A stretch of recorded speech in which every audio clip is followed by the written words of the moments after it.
नमस्कार दोस्तों, स्वागत है आपका और आपके साथ मैं हूं आशिमा त्यागी। दोस्तों, आज का जो वीडियो है बेहद खास है। एक बात आप सोचिए, जब किसी मुस्लिम युवक पर मामूली शक भी होता है तो पूरा देश कठोर सजा और देशभक्ति के नारे लगाने लगता है। लेकिन जब किसी मुस्लिम महिला का अपमान होता है, वो भी खुले मंच से, सत्ता से जुड़े लोगों की तरफ से, तब वही देश, वही मीडिया, वही सत्ताधारी लोग खामोश क्यों हो जाते हैं? क्या देशभक्ति सिर्फ एक मजहब के खिलाफ बोलने का लाइसेंस बन चुकी है? आज हम इसी संदर्भ में चर्चा करेंगे।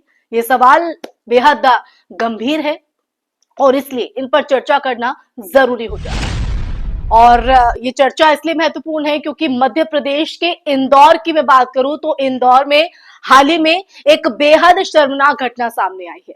और जो सवाल मैंने शुरुआत में खड़े किए थे, इसलिए वो महत्वपूर्ण हो जाते हैं, इसलिए वो गंभीर हो जाते हैं। बताया गया इस घटना के बारे में कि ऑस्ट्रेलिया की एक महिला क्रिकेटर से छेड़छाड़ का मामला हुआ और उस पर प्रतिक्रिया देते हुए बीजेपी विधायक ने बयान दिया, कट्टरपंथी मुसलमानों को बता देना चाहता हूं।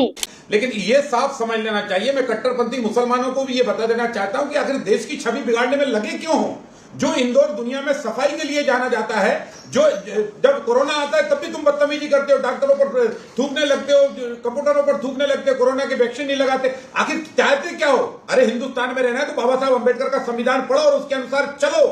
अगर बाबा साहब अंबेडकर के संविधान का उल्लंघन करोगे तो जूते खाओगे, जेल में सड़ोगे और फांसी के तक जाओगे।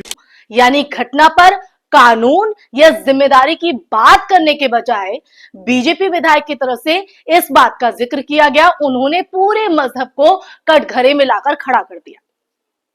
सोचिए, एक नेता जो संविधान की शपथ लेकर आया है, वो अपने बयानों से समाज में जहर घोलने का काम कर रहा है, समाज को बांटने का काम कर रहा है। तो क्या ये मसला गंभीर नहीं हो जाता है? अब इससे आगे बढ़िए, इसी राज्य में बीजेपी मंत्री विजय शाह ने भारत की बहादुर बेटी कर्नल सोफिया कुरैशी को पाकिस्तानियों की बहन बता दिया। और जिन्होंने हमारी बेटियों के सिंदूर उजाड़े थे, वही कटे पिटे लोगों को हमने उन्हीं की बहन भेज करके उनकी ऐसी की तैसी करवाई। एक बार मोदी जी के लिए जोरदार ताली दीजिए। उन्होंने कपड़े उतार के हमारे हिंदुओं को मारा और मोदी जी ने उनकी बहन को उनकी ऐसी की तैसी करने हमारे जहाज से उनके घर गए। वो सोफिया कुरैशी जो भारतीय सेना की पहली महिला अफसर है।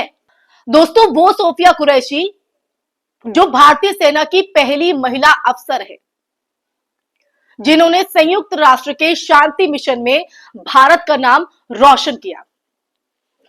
क्या ये देशभक्ति है कि एक फौजी महिला को उसके धर्म के आधार पर पाकिस्तान से जोड़ दिया जाए? क्या यही देशभक्ति कहलाती है? दोस्तों, ये वही मानसिकता है जो देश के लिए नहीं, नफरत के लिए जीती है, समाज को बांटने के लिए जीती है, जहर घोलने का काम करती है। और जब समाजवादी पार्टी के सांसद इकरा हसन, आपको याद होगी, इकरा हसन को किसी ने मुल्ली कहा तो उन्होंने कहा यह सिर्फ मेरा नहीं, पूरे समाज की महिलाओं का अपमान है। बिल्कुल सही कहा इकरा हसन ने, बिल्कुल सही। क्योंकि मुल्ली कहना केवल एक व्यक्ति पर हमला नहीं है, बल्कि मुसलमान महिलाओं की इज्जत पर चोट है, सीधा हमला है। और खामोशी से इसे स्वीकार करना हमारी सामूहिक कमजोरी है। इस पर अगर कोई भी, चाहे वो सत्ताधारी दल हो या कोई भी विधायक हो, कोई भी सांसद हो, कोई भी नेता हो, आम हो या खास हो, उस पर अगर टिप्पणी नहीं आती है, उसका विरोध नहीं किया जाता है, तो सवाल खड़े होता है।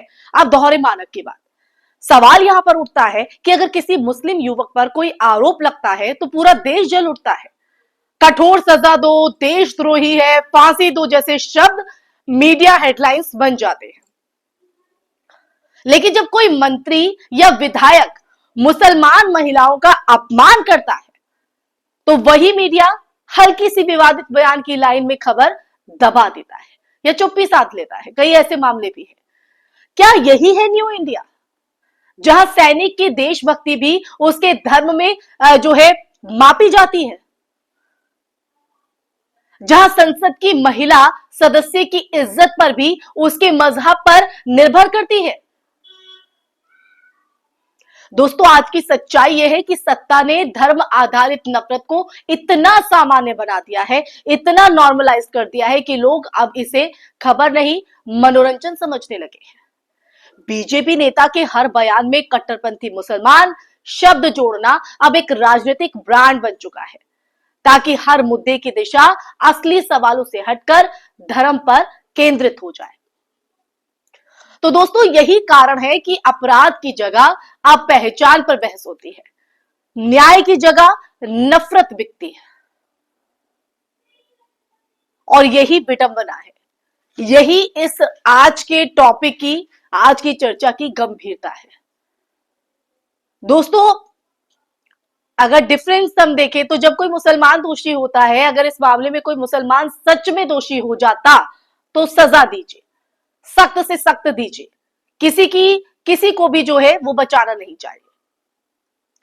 लेकिन जब आप एक पूरे समुदाय को दोषी ठहराने लगते हैं तब आप न्याय नहीं अन्याय कर रहे होते हैं। कानून का राज तब तक ही मजबूत रहेगा जब तक सजा अपराधी को मिले, मजहब को नहीं। यह सवाल खड़ा होता है। अब सवाल सत्ता और समाज की चुप्पी से भी होता है। सवाल यह है कि दोस्तों जब भारत की एक महिला सैनिक को पाकिस्तानी बहन कहा जाता है तो कौन सा राष्ट्रवादी संगठन उसके पक्ष में उतरता है? जब एक मुस्लिम सांसद को मुल्ली कहा जाता है तो कौन सा महिला आयोग तुरंत संज्ञान लेता है और कार्रवाई की बात करता है? कोई नहीं। कहां है वो नारी शक्ति की बात करने वाली सरकारें, जिस आधी आबादी की वजह से वो सत्ता में बैठी है? कहां है वो बेटी बचाओ के नारे लगाने वाले लोग जब मुस्लिम बेटियों की इज्जत सरेआम तार तार की जाती है? कहां है? दोस्तों ये जो चुप्पी है वो सिर्फ राजनीतिक नहीं, नैतिक दिवालियापन का प्रमाण है, सबूत है। क्योंकि धर्म के नाम पर महिलाओं का अपमान तब भी अपराध है, चाहे बोलने वाला कोई मंत्री हो या आम व्यक्ति।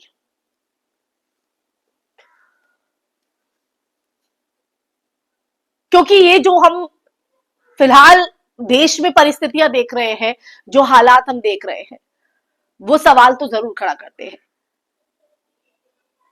आज जरूरत है दोस्तों कि एक सच्चे देशभक्त की, जो ना मुसलमान हो ना हिंदू बल्कि इंसान हो, यानी इंसानियत सबसे ऊपर हो, जो ये कह सके कि अगर कोई अपराधी है तो उसे फांसी दो, लेकिन अगर कोई सैनिक है या सांसद है या महिला है तो उसकी पहचान केवल उसके काम से होनी चाहिए, उसके नाम से नहीं। यह आज की जरूरत है, आज की दरकार है। देशभक्ति का असली मतलब यही है कि अपने देश की हर बेटी, हर नागरिक की गरिमा का जो रक्षा है वो करना। क्योंकि जब हम धर्म के चश्मे से अपने ही लोगों को देखने लगते हैं तो दुश्मन सीमा पर नहीं, हमारे भीतर पैदा हो जाता है। तो जो शक की ये सुई है धर्म के नाम पर, वो कहीं ना कहीं समाज में, हमारे भाईचारे में, हमारे आपसी सद्भाव में एक जहर घोलती है। इसलिए दोस्तों याद रखिए, किसी मुल्क को तोप और मिसाइल नहीं तोड़ते हैं, वो नफरत तोड़ती है जो अपने ही लोगों को पराया बना देती है। तो आखिरी में यही मैं आप लोगों से कहना चाहूंगी। इसी के साथ इस चर्चा में फिलहाल के लिए बस इतना ही। ये चर्चा आपको कैसी लगी कमेंट बॉक्स में कमेंट करके जरूर बताइएगा। साथ ही साथ इस वीडियो को ज्यादा से ज्यादा शेयर भी कीजिएगा और हमारे चैनल को सब्सक्राइब कीजिएगा। फिर हाजिर होंगे एक नए विषय के साथ। तब तक के लिए अपना ख्याल रखिए। जय हिंद, जय भारत, नमस्कार।